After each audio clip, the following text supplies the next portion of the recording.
अब हम स्टार्ट करते हैं instantaneous dipole induced dipole forces, या इन्हें हम लंदन डिस्पर्जन फोर्सेस भी कहते हैं। अगेन मैंने पहले भी कहा था, नाम पे नहीं जाना आपने, ठीक है। It's really very easy concept to understand. हमने सबसे पहले पढ़ा डायपोल फोर्सेस।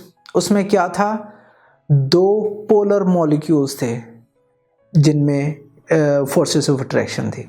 सेकंड टाइप हमने पढ़ी डिबे फोर्सेस की, जिसमें एक डायपोल था, परमानेंट डायपोल, और दूसरा नॉन पोलर मॉलिक्यूल था। जब हम डायपोल को उसके करीब लेके गए तो इंड्यूस हो गई पोलैरिटी।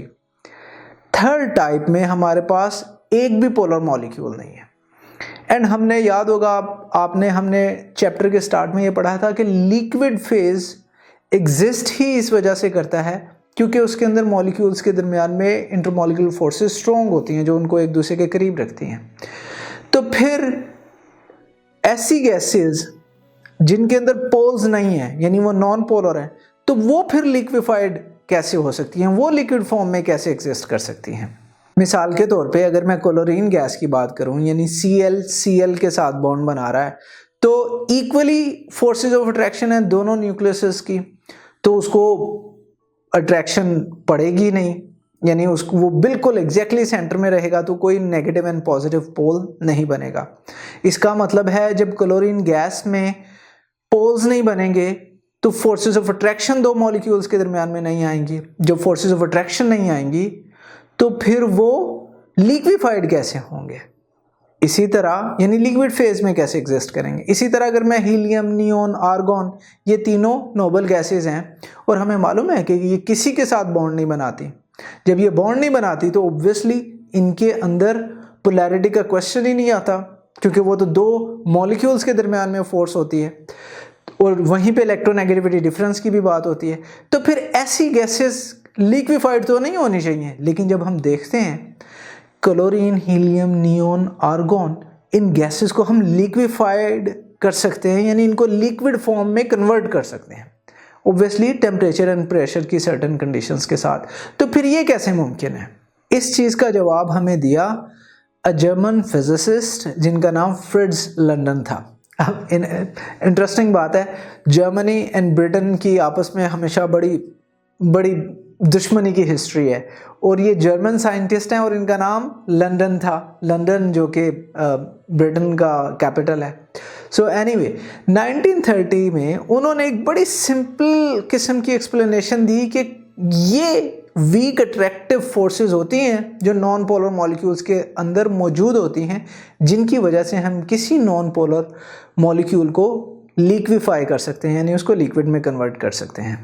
अब इसकी एक्सप्लेनेशन हम देखते हैं। फॉर एग्जांपल हमारे पास ये एक मॉलिक्यूल है, एक एटम है, एंड ये एटम हमें मालूम है कि न्यूक्लियस में पॉजिटिव चार्ज है और इलेक्ट्रॉन उसके गिर्द रिवॉल्व कर रहे हैं, और ऑब्वियसली इसमें कोई पोल नहीं है। लेकिन अगर मैं एक और एटम कंसीडर करूं, अभी मैंने कहा था कि हम लिक्विफाई कर सकते हैं कब, जब हम टेम्परेचर एंड प्रेशर की सर्टेन कंडीशंस उस पर अप्लाई करें। और आपको मालूम है कि किसी चीज़ का लिक्विफाई करने के लिए हम क्या करते हैं, उसका टेम्परेचर कम करते हैं। अगर पानी को आइस में कन्वर्ट करना हो तो फ्रीज़र में रखते हैं, जो उसे ठंडा करता है, यानी उसका टेम्परेचर कम करता है, और टेम्परेचर कम होने की वजह से वो लिक्विड में कन्वर्ट हो जाता है। अब हम क्या करेंगे, इस एटम को इसके करीब लेके आते हैं। अब आपने, और ये हम हीलियम की बात कर रहे हैं, अब आप ये देखिए कि ये जो इलेक्ट्रॉन है हीलियम एटम के, ये मूव कर रहे हैं, ठीक है, मोबाइल है। इसी तरह जो दूसरा एटम है उसके इलेक्ट्रॉन्स भी मूव कर रहे हैं, मोबाइल हैं।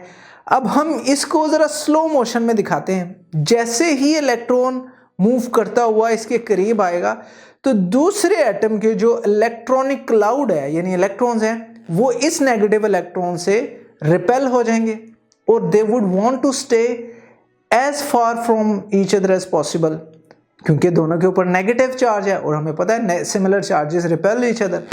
जैसे ही वो इलेक्ट्रॉनिक क्लाउड दूर जाता है तो जिस एंड से दूर जा रहा हो उस पर पॉजिटिव चार्ज आ जाएगा, पार्शियल पॉजिटिव, और ऑब्वियसली जिस तरफ ज़्यादा इलेक्ट्रॉनिक क्लाउड है उधर पार्शियल नेगेटिव आ जाएगा। अब हुआ क्या कि इन दोनों के करीब आने की वजह से इलेक्ट्रॉन्स ने दूसरे इलेक्ट्रॉन्स को रिपेल कर दिया, पुश कर दिया, और इस पुशिंग की वजह से एक टेम्पररी डाइपोल हो गया। टेम्पररी इस वजह से थोड़ी देर बाद ये वापस मूव करता हुआ आगे निकल जाएगा, और ये जो हमारे इलेक्ट्रॉन्स पुल हो गए थे, पुश हो गए थे, वो वापस अपनी जगह पे मौजूद आएंगे। फिर दोबारा ये इधर से आएगा, फिर उन्हें पुश करेगा, फिर एक डाइपोल बनेगा, एंड फिर वो इलेक्ट्रॉन चले जाएंगे। तो आप देखिए कि एट एनी इंस्टेंट जो इलेक्ट्रॉन डेंसिटी है इस एटम की वो सेम तो ना रही, वो डिस्टर्ब हो जाती है। किस वजह से? इन मूविंग इलेक्ट्रॉन्स की वजह से।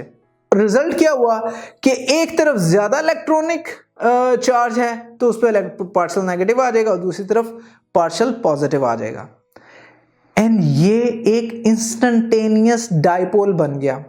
हमें पता है कि जैसे ही वो वापस जाएगा वो वापस उसकी पोलैरिटी खत्म होगी, जैसे ही वो उसके करीब दोबारा आएगा इलेक्ट्रॉन, इसमें पोलैरिटी आ जाएगी। तो ये इंस्टेंटेनियस डाइपोल है, इसे हम नाम भी डाइपोल, इंस्टेंटेनियस डाइपोल दे देते हैं। अब क्या होता है, अब एक और हम एटम कंसीडर करते हैं इसके नेबरहुड में। तो जब इसके ऊपर प्रोड्यूस होगा पोल पॉजिटिव एंड नेगेटिव, तो ये एग्जैक्टली जब यहां पे नेगेटिव बनेगा तो ये इसके इलेक्ट्रॉन्स को रिपेल कर देगा, और रिपेल करने की वजह से ये भी डाइपोल बन जाएगा। यानी ये तो इंस्टेंटेनियस डाइपोल है और इसकी पोलैरिटी इसमें इंड्यूस हो गई, तो हम कहेंगे ये इंस्टेंटेनियस डाइपोल इंड्यूस्ड डाइपोल के दरमियान में जो फोर्स ऑफ अट्रैक्शन है वो हमारी कहलाती है लंदन डिस्पर्जन फोर्सेस, या instantaneous dipole induced dipole forces, जो इन दोनों के दरमियान में है। एंड ऑब्वियसली आप देख ही चुके होंगे कि ये बड़ी शॉर्ट लिव्ड फोर्सेस होती हैं, क्योंकि इलेक्ट्रॉन्स कीप ऑन मूविंग।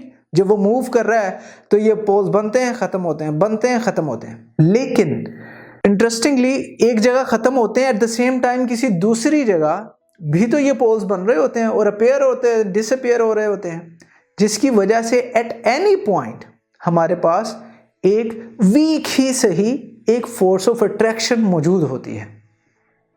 अब ये जो लंदन फोर्सेस हैं they are present in all type of molecules, polar हो या नॉन पोलर हो। लेकिन जैसे हमने देखा था नॉन पोलर के अंदर ये बहुत सिग्निफिकेंट होती हैं, क्योंकि बाकी किस्म की फोर्सेस जो हैं एब्सेंट होती हैं।